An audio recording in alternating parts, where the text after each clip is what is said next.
How to sell real estate for financial freedom.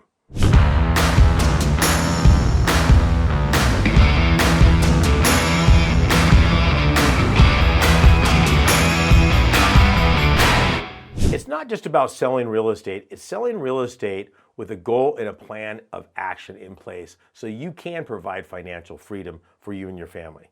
So I want you to take a step back and just don't think about the deal. We're going to think about all the deals. In this video, you'll see the right foundational pieces that have made most people that get into real estate successful. It doesn't happen by accident. We're going to show you the step-by-step strategies and how to avoid the pitfalls in this video series. Remember, any questions you have, hit them down below, hit that subscription button, thumbs up, and let's get right into this. Selling real estate for financial freedom is an aspect of it. So let's just get right into it. The first thing you need to do is figure out what your objective is. Okay, literally, this is how they put a man on the moon, the Titan submarine, the nuclear submarines out there. They put them together. It's called the PERT chart, P-E-R-T. So you want to start with the end in mind. The most important thing. See, this is when people come to me and they say, oh, I want financial freedom with real estate. I just need one deal. If I just got one deal, I could knock it out. And I don't know of a strategy to make financial freedom with one deal. It's a complete strategy. So you have to ask yourself, what is my financial objective? Let's just use a number. Let's say that your financial objective is to make $250,000 a year doing it. That's great. I don't care what the number is. I really don't. You just have to have a target. Okay, so not having a target is the equivalent of shooting at a barn door, then going up and painting a red circle around it and go, I hit my target. We have to know. I want you to think of it in a relationship to like a Crumble cookie or a Subway. When you're opening up a franchise, there's a specific number. They know down to the dollar, this location should make $150,000 in net profit. So why would you not approach it the same way? You don't want to just do a deal and hope you make some money. So if you said $250,000 is your goal, and let's say that your average profit per deal was $50,000, then that means you got to do 5 deals. So that's a lot easier than I just need to make a bunch of money. So now I'm sitting there going, okay, if I need to do 5 deals in one calendar year to make $250,000, what do I need to do to find the 5 deals? Okay, if you're looking at tax liens and tax deeds, you got to figure out how many counties should I be looking at? How many lists should I be downloading? And I'm going to tell you this right now. If you're one of my students and you're not doing a minimum of 5 to 7 lists a week, then you're really not working the business. Okay, that would be, if you're doing 1 list a week, that'd be the equivalent of making 1 sandwich a week at Subway's. I mean, it just doesn't equate. You have to have volume coming in there to find the nuggets that you want.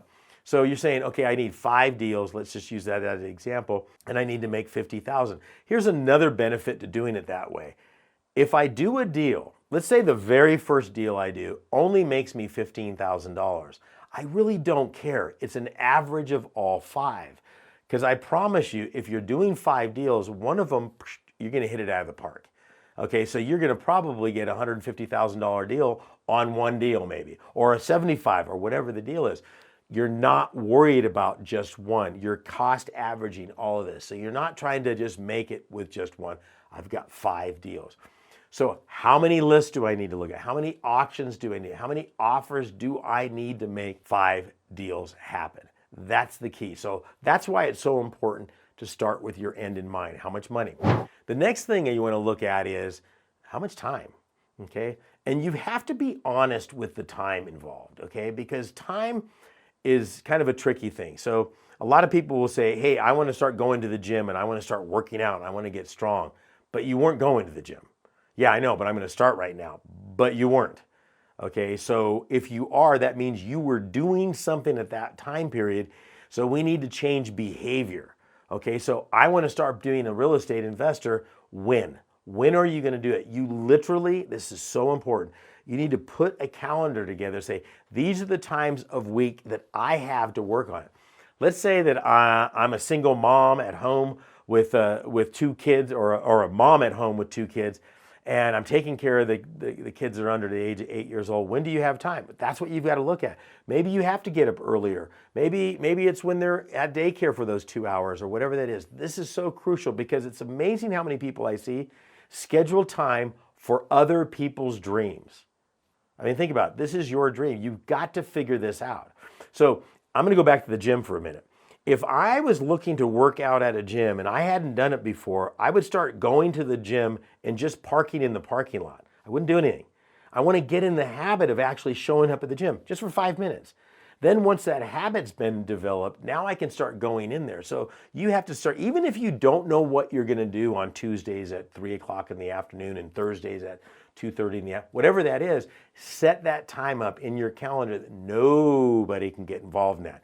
This is non-negotiable time. And if your place, your house, or whatever you have is not conducive for that, I would find an alternate location. You've got coffee shops, Starbucks, what have you, earbuds, go in there, start getting some work done. You've got, bring your own tea bag if you're on a budget, get some hot water, you're good to go.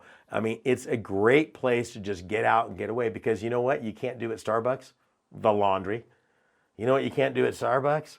Clean the gutters. All of those distractions that are home go away. There's one purpose and one purpose only. So define your work time and your work area. The next thing you're going to want to do is start picking the markets out there. If you've seen other videos out there, you've heard me say this before. You want to pick 6 lien states and 6 deed states. And then you want to pick 3 counties within each one of those. That's 36 counties. You can watch other videos on how to pick that up. I'm just talking about getting this going.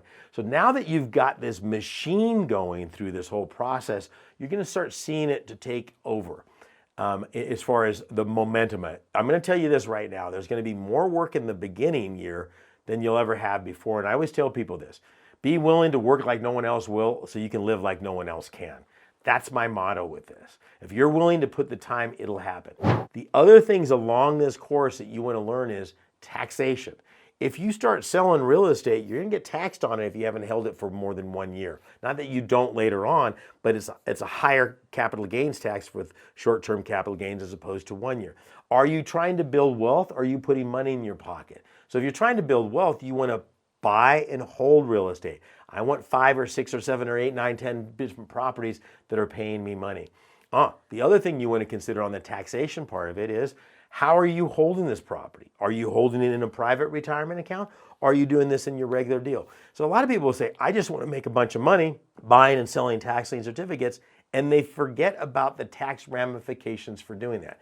So I literally will look at my calendar year and say, how many deals do I want to do free and clear up here? What I mean by, like, I'm going to be selling these properties and I have to stroke some taxes on this, but I'm okay with that because I got a lifestyle. I want to travel. I want to do the things I want to do. I want to, go camping this weekend, go to Africa, Mongolia, wherever I go. I travel a lot. You guys know that. Okay. I need to make some money over here. Once I've hit that number over here, all of the rest of this goes into the retirement account because it's not how much money you make. It's how much money you keep. And this is crucial. So once you get over the fact of, I got to sell a bunch of properties to make the financial nut that I need to make happen, it's going to be a lot easier than you think. And it's easy for me to say that, and that might be hard for you to hear. If you're not in an industry that you're supposed to be financially successful in, then that's probably hard to hear. In real estate, okay, you can make as much money as you want. It's how much you put into it and the things that you learn. Like you're learning right now with tax liens and tax deeds. Literally, and I don't get just stuck with tax liens and tax. I'm building properties. I've got Airbnbs. I've got commercial. Sometimes I just develop a property and give it to a builder. Well, don't give it to the builder. Sell it to the builder and double it out. Sometimes I just sit on it because the market's something down a little bit. Then it comes back in. Now I'm in this property at this level. There's so many opportunities out there. So for somebody to say, I want to become financially successful in real estate is very realistic. What's not realistic is going in there and thinking you're going to make it on one deal. Okay? So the other thing that you want to think about is, how does a real estate investor think? Okay? What do they read? What do they watch? What organizations do they belong to? There's got to be some real estate organizations in your area. There's real estate investor meetings in every single city in the United States. Just go in there. They're free. You walk in there and there's people going, hey, I've got a property over here that I want to sell. Oh, I've got a property that I want to buy. You don't have to know anything. All you have to do is start showing up, okay? It's the same thing with anything. What does a behavior of a person that's an awesome baker do? Guess what? They hang out in the kitchen. They bake stuff. They watch things. They test kitchen. All that guy. I like to cook, so who do you have to become to do this? It's not going to happen by you just sitting here watching a bunch of videos. Okay, you have to do more than just watch the video. The rubber has to meet the road. It's so crucial that you get out there and take it. Because let me tell you what's not going to happen. You're not going to make 16%. You're not going to make 18%. You're not going to get a property free and clear by watching me. You have to take what I'm telling you and put it into action. And if you want to do that, I've got a brand new training that'll get you up to speed immediately. It's absolutely free. This will show you how to get your first property within the next 3 months. And it's free to you. Just go down to higginsmethod.com. And if you watch the whole thing, I'll give you a brand new book called America's Secret Investment Strategy. That's my gift to you. Go out there and make it happen. Good luck and be careful.